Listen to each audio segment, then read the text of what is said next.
Hello and welcome to this, arguably the last video in world building and how story is going to change it.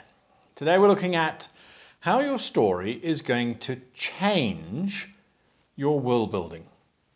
In other words, how is story going to help define your world for you without you having to do too much? And the answer is fairly simple. There are four things we're going to look at. We're going to look about making sense, making it consistent, then doing the exact opposite, and then magic. So, in terms of the how does story change your world building? Let's say, for example, that you've got a beautiful map that you've now finished drawing, courtesy of some rather excellent GM tutorials on how to draw maps, perhaps.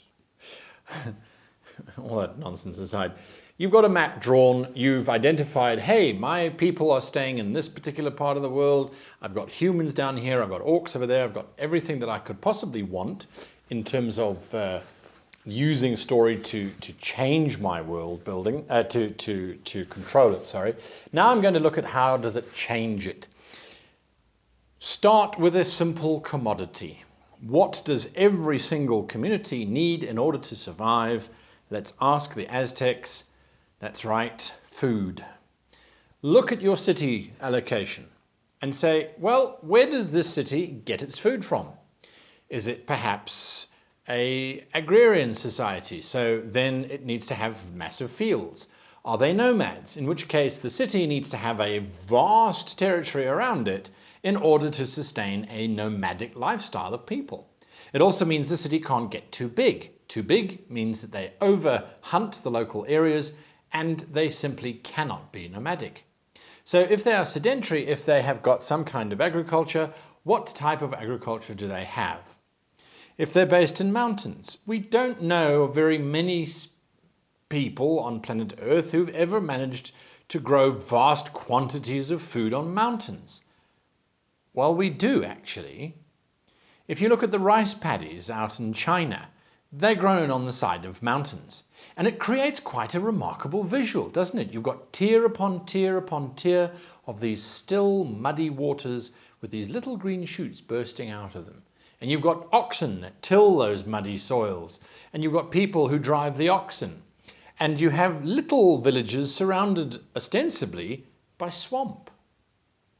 So by simply asking the question, where do they get the food from, your world is suddenly populated by rather interesting and different types of culture. Because I think far too often we kind of do the bland wash of, oh, it's elves, they live in the trees and they eat moonbeams and dew. No, they don't. Not unless it's really one of those kind of stories. What do they eat and where do they get it from?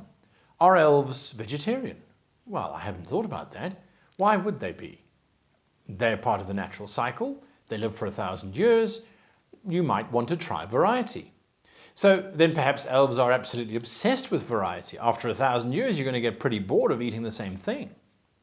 So perhaps this elvish city specializes in spices. And that elvish city over there specializes in exotic meats. So they have this bizarre herd or pen where they raise different types of animals.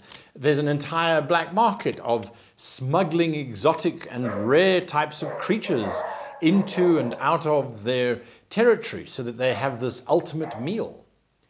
The Romans certainly had something very similar to that, where you'd have a camel stuffed with an ox, stuffed with a sheep, stuffed with a turkey, stuffed with a chicken, stuffed with a pigeon, stuffed with a field mouse, simply to make it different.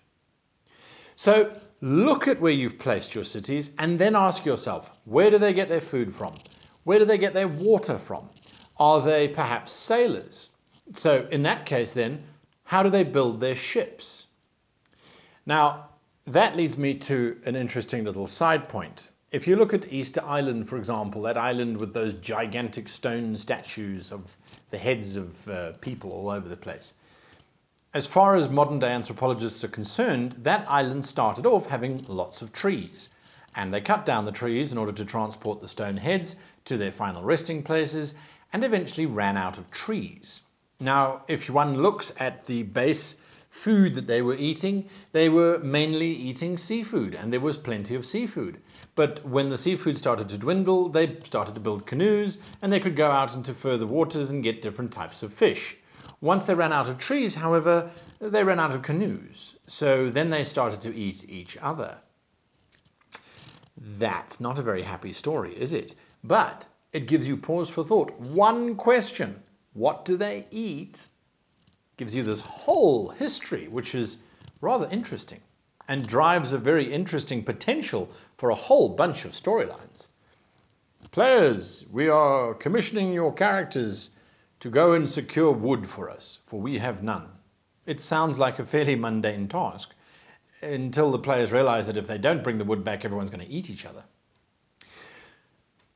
So we look at the practical. Where do the cities get their food from? Where do they get their resources from? And what do they do and why do they do it? You just ask simple little questions. What, where, and they will start to answer themselves. Then we move on to consistency. Now, you might say, all right, humans have built ships to sail the great oceans, but gnomes have built submarines. Why have the humans not built their own submarines? Why have the gnomes not built their own ships? If one race has the technology, most races should have the technology. And I know this is a big broad brushstroke, but in humanity, if one species is in contact with the other, they generally have the same technology. We steal from each other all the time.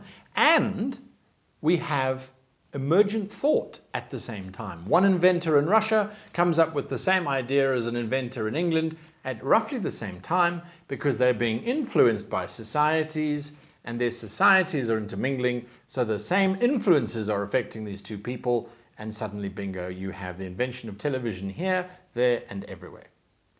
So it's about consistency. If gnomes have got airships that sail through the air, that's fine, that's fantastic. Why don't the humans? Why don't the orcs? Why don't the goblins?